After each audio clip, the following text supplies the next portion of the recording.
Good morning friends, আশা করি আপনারা ভালো আছেন। আমি আর আপু ভালো আছি। আজকে সানডে, তাই ভাবলাম আজকে একটু সানডেতে স্পেশাল কিছু রান্না করব। সেরকম স্পেশাল কিছু না, ওই অল্প স্বল্প একটু হাপুর জন্য। হাপুরও তো ভালো লাগে, রোজ একই মা রান্না করে, ডাল ভাত আলু সেদ্ধ এই সেই মাছের ঝোল। তা আজকে ভাবলাম একটু স্পেশাল কিছু রান্না করি, সেটাই আপনাদের সঙ্গে শেয়ার করব। আজকে এখানে সকাল থেকে কলকাতার বৃষ্টি হচ্ছে, এখন বৃষ্টিটা এখানে নেই, তবে বৃষ্টি হয়ে গেছে প্রচন্ড। তা সেরকম কিছু জিনিস তো পাইনি, যেটা পেয়েছি সেটা নিয়ে আজকে একটা সানডে স্পেশাল ব্লগ আপনাদের জন্য। হ্যাঁ, আজকে ভাবছি আমি করব হচ্ছে, দেখতে পাচ্ছেন 2 পিস চিকেন। আপনারা ভাববেন এত কিপটে হয়ে গেছে শেষকালে শর্মিষ্ঠা, যে 2 পিস মাত্র লেগ পিস নিয়েছে। তার জন্য নয়, আসলে আমি ভাবলাম যে দুপুরে ইয়ে খাবো, চিকেনটা খাবো, আর রাত্রে একটু ফেনা ভাত করে নেবো, কারণ দুবারে চিকেন খাওয়ার দরকার নেই, হাফপুরো যদি শরীর টরীর খারাপ হয়। তা আপনারা 500 গ্রাম যদি চিকেন নেন, আজকে আমরা করছি হচ্ছে চিকেন দো পেঁয়াজা। সবাই জানেন এটা রান্নাটা, তাও আমি দেখাচ্ছি, যেটা আমি রান্না করছি সেটা শেয়ার করছি। আমি অলরেডি 30 মিনিট ধরে এটাকে ম্যারিনেট করে রেখেছি। এখানে একটু স্লিট করে রেখেছিলাম, মানে কেটে কেটে রেখেছিলাম। এটার মধ্যে আমি দিয়েছি হচ্ছে নুন, একটু লেবুর রস, আর জিঞ্জার গার্লিক পেস্ট মানে আদা রসুন পেস্ট, আর হচ্ছে একটু লঙ্কা গুঁড়ো। লঙ্কা গুঁড়ো অল্প একটু দিয়েছি, আর একটুখানি কাশ্মীরি মির্চও দিয়েছি, যাতে ইয়ে হয়, দেখতে একটু ভালো লাগে। এবারে হচ্ছে আমাকে আর কি কি নিতে হবে, একটু দই নিতে হবে। এই যে দই আমি রেখে দিয়েছি, এই দইয়ের মধ্যে আমাকে কি কি জিনিস মেশাতে হবে আমি দেখিয়ে দিচ্ছি আপনাকে, এখনই এখান থেকেই দেখিয়ে দিচ্ছি। আজকে আমি আলাদা করে আর ইয়ে করলাম না, কারণ আজকে তো ছুটির দিন, একটু হাপুর সঙ্গেও স্পেন্ড করতে হবে, নাহলে হাপুর ভালো লাগবে না। একটু হলুদ নেবেন, একটু জিরে, একটু ধনে, আর একটু কাশ্মীরি মির্চ নিতে হবে। এইগুলো দিয়ে এটাকে একটা পেস্ট করে রাখতে হবে, মানে একটা কি বলবো, পেস্টই বলবো আমি, আর পেস্ট ছাড়া আর কি বলবো। এটাকে ভালো করে আপনাদের ব্লেন্ড করতে হবে। ব্লেন্ড করে নিয়ে নিলাম। এটা ভালো করে ব্লেন্ড করে দেবেন, যাতে কোনো লাম্পস না থাকে।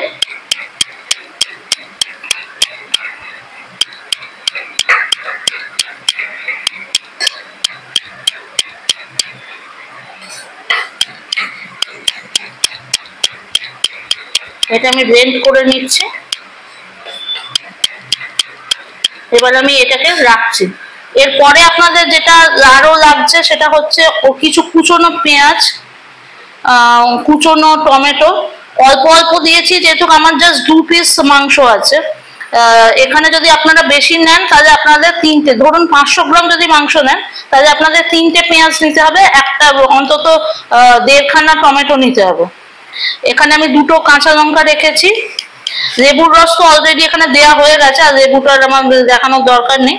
এছাড়া আপনাদের হচ্ছে এরকম এরকম কাটের, এরকম চৌকো চৌকো করে একটু পেঁয়াজ নিতে হবে, আর একটু বড় সাইজের টমেটো নিতে হবে। আমি এটাও বেশি নিইনি, এটা আপনারা আন্দাজ মতন নেবেন, যেরকম আপনারা নিচ্ছেন সেরকমই। নুন তো লাগবেই, নুন তো লাগছেই, কাশ্মীরি মির্চও লাগছে, জিঞ্জার গার্লিক পেস্টও লাগছে। আপনারা জানেন আমি করা থাকেই জিঞ্জার গার্লিক পেস্ট। এখানে একটু গরম মশলা আছে, এই যে গরম মশলা, আর লাগছে ঘি, আর লাগবে হচ্ছে সাদা তেল। সাদা তেল ঘি আমি সবসময় বলেছি আপনারা ঘি সাদা তেল দেবেন। এখানে আমি অলরেডি প্যানটা মানে কড়াইটা হিট করে রেখেছি, আর এখানে গরম জল হচ্ছে। আপনারা জানেন আমি গরম জলেই করব। তা আমি এখানে একটু এই যে সাদা তেল দিয়ে দিচ্ছি।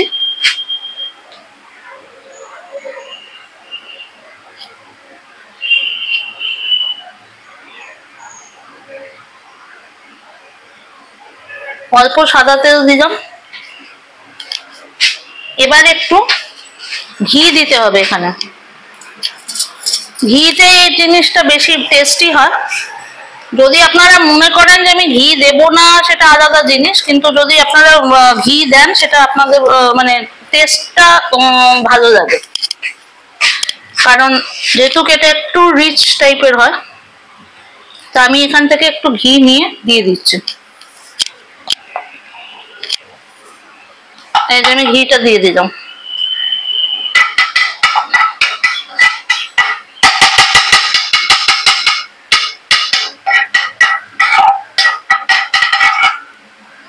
ওকে, এইটাতে আমাদের রান্না আজকে হয়ে যাবে পুরোটা।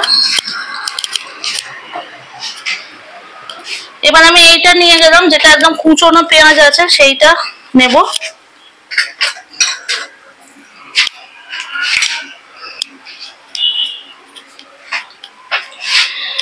এখানে আমি কুচনো পেঁয়াজটা আগে দিয়ে দিচ্ছি।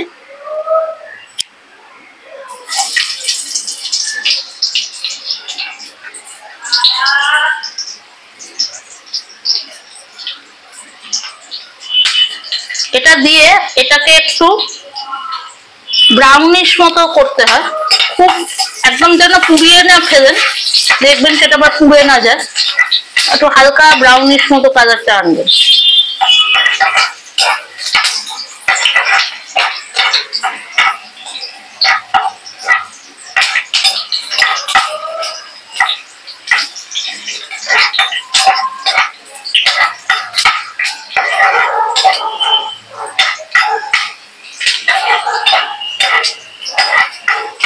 আপনারা রবিবার কে কি রান্না করছেন আপনারা জানাবেন, আমাকে ভালো লাগবে।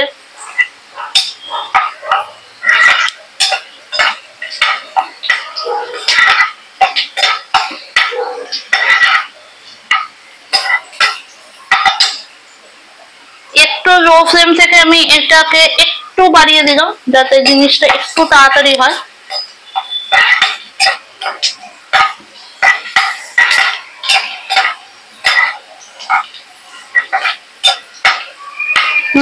গন্ধটা পেঁয়াজের যে গন্ধটা আসে ভাজার পরে, সেই গন্ধটা বেরিয়ে গেছে। তা আর এটাকে বেশি আমি করছি না, আমি আবার লো ফ্লেমে করে দিচ্ছি। এবার আপনাকে টমেটো গুলো দিয়ে দিতে হবে।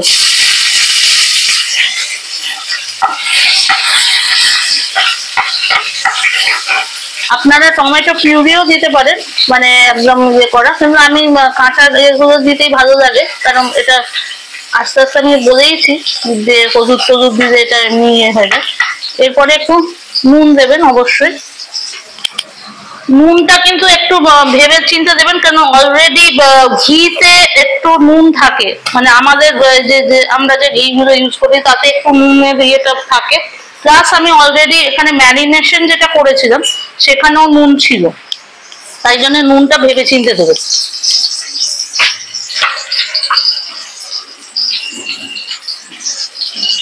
আমি এইটুকু নুন দিলাম, ব্যাস।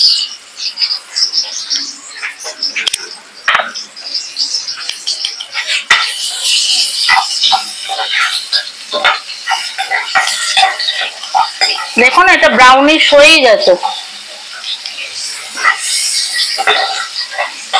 এবার এখানে একটু আদা জিরে বলছি, আদা রসুন পেস্ট একটু দিয়ে দিতে হবে আপনাদের। আমি আদা রসুন পেস্টটা নিয়ে এসেছি, এখানে আদা রসুন পেস্টটা আপনাদের দিতে হবে।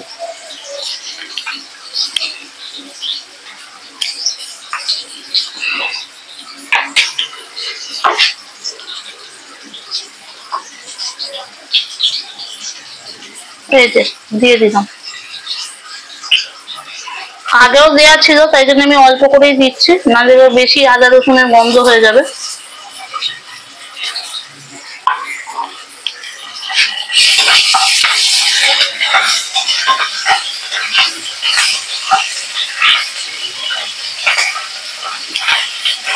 এই দেখুন হয়ে গেছে।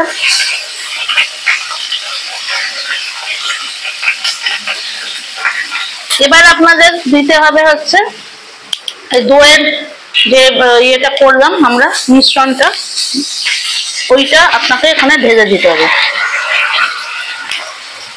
দই সবসময় দিয়ে কিন্তু ফ্লেমটা সবসময় কমে রাখবেন, নাহলে কিন্তু দই ফেটে যেতে পারে। তাই জন্য ফ্লেমটা কমে রেখেই করতে লাগবে আপনাদের।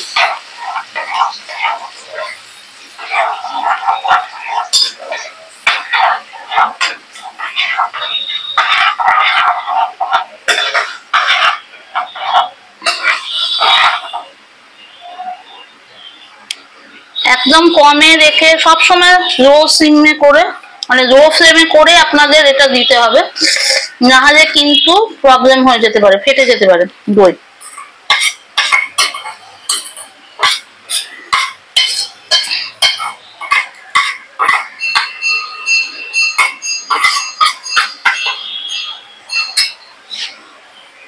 আর একটু আছে, পুরোটাই ঢেলে দেবো, আর বাকিটা একটু জল দিয়ে দেবো লাস্টে। আমি এখান থেকে একটু জল নিলাম, এটার মধ্যে একটু অল্প দিলাম, এটা ওয়েস্ট করার দরকার নেই এখানে, কারণ আপনার ইয়েটা রয়েছে, মানে মশলাটা যেটা রয়েছে, মশলাটা ওখানে যেটা রয়েছে, তাই জন্য আপনাদের ওয়েস্ট করার কোনো দরকার নেই। এটা দিয়ে দেবেন।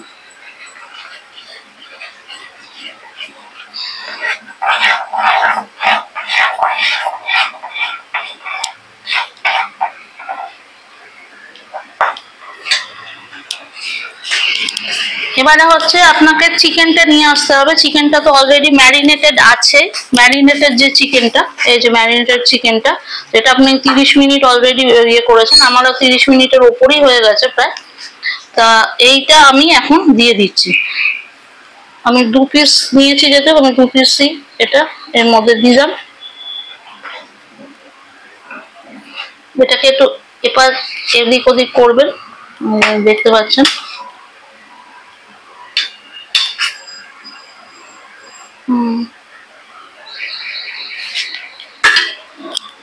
এবার আরেকটু জল আমি এর মধ্যে দিয়ে দিচ্ছি।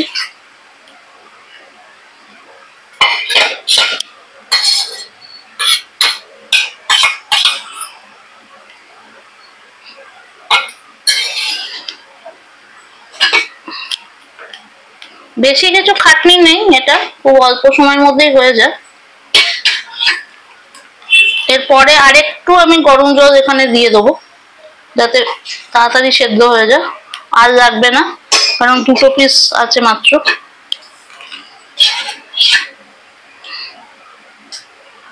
আমি এবার 2 লঙ্কা, এই যে দেখতে পাচ্ছেন, লঙ্কা এখানে দিয়ে দিচ্ছি।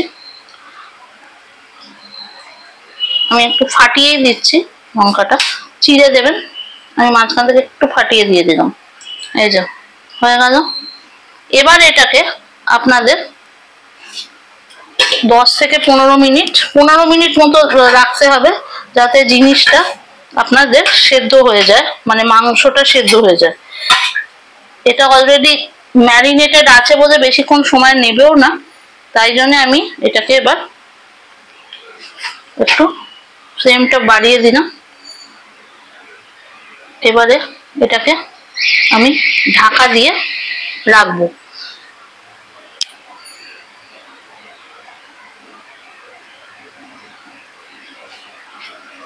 তার আগে একটুখানি ইয়েও দিয়ে দেবো, কি বলে, কাশ্মীরি মির্চ পাউডারও দিয়ে দেবো, যাতে দেখতে ভালো লাগে, একটু লাল লাল রংটা আসে। আপনারা হলে এমনি ইয়েও দিতে পারেন, রেড মির্চ পাউডারও দিতে পারেন, কোনো অসুবিধা নেই। আমি একটু কাশ্মীরি মির্চি দিয়ে দিলাম, যাতে কালারটার ইয়েটা ভালো লাগে। এই যে হয়ে যাচ্ছে। এবার আমি এটাকে ঢাকা দিয়ে রেখে দেবো 15 থেকে 20 মিনিট। যখনই এটা সেদ্ধ হয়ে যাবে, আপনাদের মাঝে মাঝে এসে দেখে নিতে হবে যেটা সেদ্ধ হয়েছে কিনা, আর গ্রেভিটা যেন কমে যায়। তাহলে এটা হওয়ার পরে আমি আপনাদের সঙ্গে আবার ফিরে আসছি। ওকে ফ্রেন্ডস, 15 মিনিট হয়ে গেছে। তা আমি এবার এখানে দেখুন, এটা অনেকটাই, এটা প্রায় সেদ্ধ হয়েই গেছে। আমি ঢাকনাটা খুলছি, এখন সেদ্ধ হয়েই গেছে প্রায়। আমি এখানে রাখলাম এটা। আচ্ছা, এবার আপনাদের দিতে হবে হচ্ছে যে পেঁয়াজগুলো আমরা কেটেছিলাম, এরকম চৌকো চৌকো পিস করে, সেইগুলো আর টমেটো গুলো, এইগুলো আপনাদের এবার দিয়ে দিতে হবে এর মধ্যে।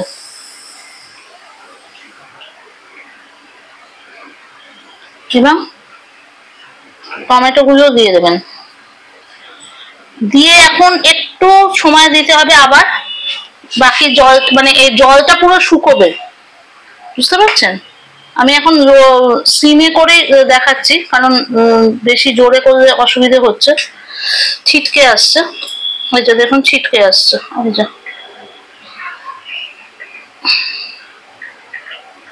ক্যামেরা লেন্সের মধ্যে লাগে। এটা দেবেন। আরেকটা হচ্ছে দেবেন হচ্ছে একটু গরম মশলা, 1 চামচ গরম মশলা নিলাম। ওই যে 1 চামচ গরম মশলা এটা রাখলাম। এই যে এইটা নিয়ে দিলাম। এর মধ্যে আরেকটা জিনিস আপনারা দিতে পারেন, সেটা হচ্ছে কসুরি মেথি। যদি মনে হয় কসুরি মেথি দিতে পারেন, তাহলে টেস্টটা ভালো লাগবে। আমার কসুরি মেথি আমি খুব একটা কেমন একটা লাগে, আমি কসুরি মেথি দিইনি। আর লাস্টে অবশ্যই ধনে পাতা। কিছু মাইন্ড করবেন না, আপনারা বললে হয়তো হাসবেন যে আমি সারাদিন ধরে ধনে পাতা খুঁজে বেড়াচ্ছি এখানে, কিন্তু ধনে পাতা আমি খুঁজে পাচ্ছি না। সবাই বলে বৃষ্টি হচ্ছে বলে ধনে পাতা নেই দিদি, আর কিছু বলার নেই আমার। তাই জন্যে লাস্টে ধনে পাতা দিয়ে গার্নিশিং করতে হবে। তাহলে এখন আমি এটাকে ফ্লেমটাকে বাড়িয়ে দিয়েছি। এটা একদম যখন ইয়ে হয়ে যাবে, মানে মাখামাখো হয়ে যাবে, তখন আমাকে ওটা প্লেটিং করে দেখাবো আমি এখানে। তাহলে যতক্ষণ না হচ্ছে ততক্ষণ আপনাদের ওয়েট করতে হচ্ছে। হ্যালো ফ্রেন্ডস, আমি আবার ফিরে এসেছি। এই যে দেখুন একদম মাখো মাখো হয়ে গেছে, দেখেছেন কিরকম টেক্সচারটা এসছে। এর ওপর একটু ধনে পাতা দিলে আরো দেখতে সুন্দর লাগতো, কিন্তু ওই আর একটাই জিনিস, আমাকে যদি কেউ পারেন একটু আমার অ্যাড্রেসে একটু ধনে পাতা পাঠিয়ে দেবেন। যাই হোক, এটাই হচ্ছে একদম দেখুন টেক্সচারটা, দেখেছেন লাল লাল টেক্সচার হয়ে গেছে। যদি কেউ মনে করেন লাস্টে একটু ঘি দিতে পারেন, আমি আর ঘি দিইনি, কারণ অলরেডি আমি ঘি দিয়েই রান্নাটা করেছি। যদি মনে হয় আপনারা ঘি দিতে পারেন, আর কসুরি মেথিও দিতে পারেন, কসুরি মেথিটা ভালো লাগবে। আর গার্নিশিং এর ধনে পাতাটা এমনি কিছু না, জাস্ট গার্নিশিং এর জন্য ধনে পাতাটা লাগে। তা আজকে আমি এটা চিকেন দো পেঁয়াজাটা করলাম, আশা করি আপনাদের ভালো লাগবে। এটাই সানডে স্পেশাল আমাদের রান্না, আমার আর হাপ্পুর। যদি ভালো লাগে কিছু জানাবেন, আর যদি নাও ভালো লাগে সেটাও কমেন্টস করে আমাকে জানাবেন। এরপরে আর আমি কিছু বলছি না, আজকের মতো এখানেই tata bye bye, see you in the next blog. কারণ এরপরে আমাকে পুরো টাইমটা হাপ্পুর সঙ্গে স্পেন্ড করতে হবে, কারণ আজকে সানডে। Okay bye.